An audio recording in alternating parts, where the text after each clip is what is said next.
ఈ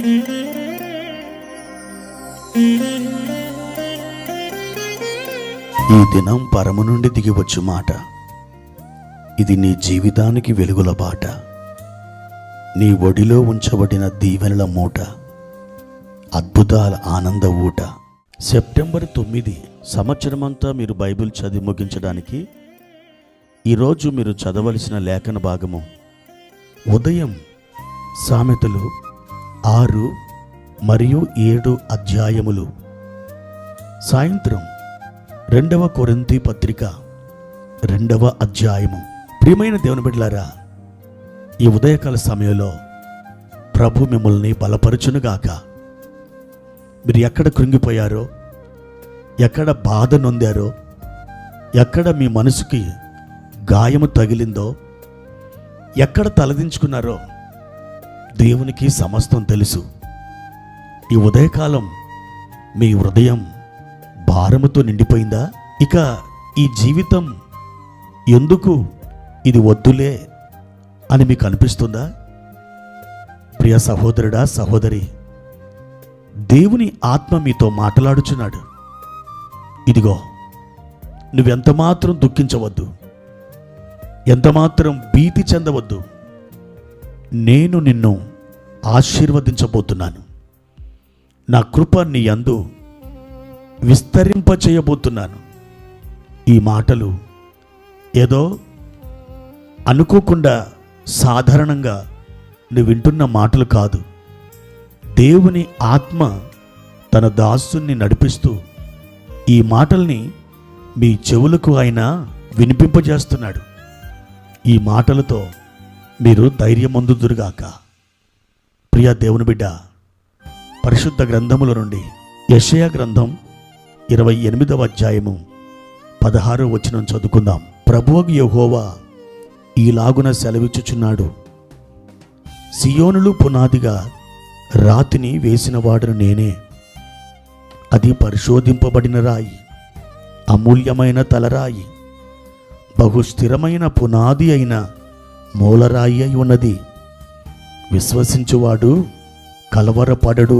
ప్రియమైన దేవుని బిడ్డలారా, యెషయా భక్తుడు ఒక రాయి గురించి మాట్లాడుతున్నాడు. మీకందరికీ తెలుసు, కాస్తో కూస్తో మీరు దేవుని వాక్యాన్ని చదివిన వారైతే, కనీసం ప్రతి ఆదివారమైనా మీరు మందిరానికి వెళ్ళి వాక్యాన్ని వింటున్న వారైతే, ఈ రాయి మరెవరో కాదు, ఇది యేసు ప్రభు అనే రాయి అని మీకు అవలీలగా అర్థమవుతుంది. 1 కొరింథీ పత్రిక 10:4లో ఆ బండ క్రీస్తే అని పౌలు గారు చెబుతూ ఉన్నాడు. అయితే దేవుని బిడ్డలారా, ఆ రాయి గురించి మాట్లాడుతూ చివరిగా యెషయా 16వ వచనములో ఇలా మాట్లాడుతున్నాడు, విశ్వసించువాడు కలవరపడడు. మూల భాషలో ఆ మాట ఇలాగుంటుంది, విశ్వసించువాడు ఏమాత్రమును సిగ్గునొందడు లేదా సిగ్గుపరచబడడు.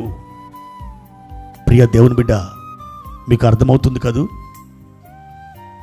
నీవు దేవుణ్ణి విశ్వసిస్తున్నావంటే నిన్ను దేవుడు నీ ఇరుగు పొరుగు వారి మధ్య, నీ బంధువుల మధ్య, నీ స్నేహితుల మధ్య లేదా అన్యజనుల మధ్య సిగ్గుపరచడు.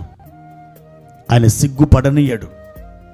నువ్వు దేని నిమిత్తమైతే దేవునిని నమ్ముచున్నావో, ఏది జరుగునని నీవు ఒక ధైర్యాన్ని కలిగి ఉన్నావో, ఒక ఆశని నీ హృదయంలో నువ్వు కలిగి ఉన్నావో, దానిని చూచిన నీ ఇరుగువారు, నీ పొరుగువారు, నీ కుటుంబీకులు, అలాగే నీ స్నేహితులు, వారందరూ చూస్తుండగా దేవుడు ఒక మహిమగల కార్యాన్ని మీ కొరకు జరిగిస్తాడు.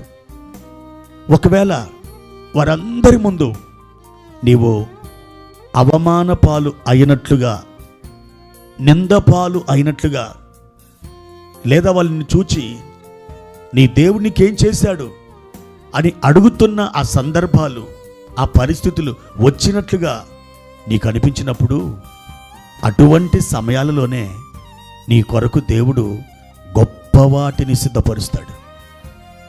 వారి ఎదుట నిన్ను ఏమాత్రమును తల దించాడు, తల వంచాడు, అవమానపాలు కానియడు, నిందపాలు కానియడు. సిగ్గుపరచబడని స్థితిలో నీ తలను ఆయన పైకెత్తుతాడు. కాబట్టి ధైర్యం తెచ్చుకో దేవుని బిడ్డ, ఆయన నీకు తోడుగా ఉన్నాడు.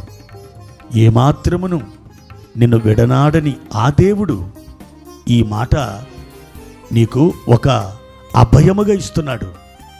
నీవు నన్ను నమ్ముచున్నావు కనుక నా బిడ్డ, ఏమాత్రమును నీవు సిగ్గుపరచబడనేరవు అని చెబుతున్నాడు. ధైర్యంతో ఈ ప్రార్థనలో ఏకీభవించండి. ప్రార్థన. ప్రియమైన తండ్రి, మీ ఘనమైన నామానికి వందనాలు. ఈ ఉదయకాల సమయంలో మీకు కృతజ్ఞతాస్తుతులు చెల్లిస్తున్నాం. మా ప్రియ తండ్రి, నీవు నిన్న నేడు నిరంతరం ఏకరీతిగా ఉన్నావు. మమ్మలను ఎన్నడూ అవమానపాలు కానియవు, నిందపాలు కానియవు. మాకెల్లప్పుడూ తోడుగా ఉండే దేవుడవు. మా తండ్రి, మా ప్రియులను ఒక్కసారి దర్శించి వారు ఏ పరిస్థితులు గుండా వెళుతున్నారో మీరు ఇంతకు మునిపే ఎరిగి ఉన్నారు కనుక మా తండ్రి, వారిని ధైర్యపరచండి. మీ హస్తాన్ని చాపి బలపరచండి. యేసుక్రీస్తు నామములో ఈ ప్రార్థన అడుగుచుంటున్నాను తండ్రి. ఆమెన్.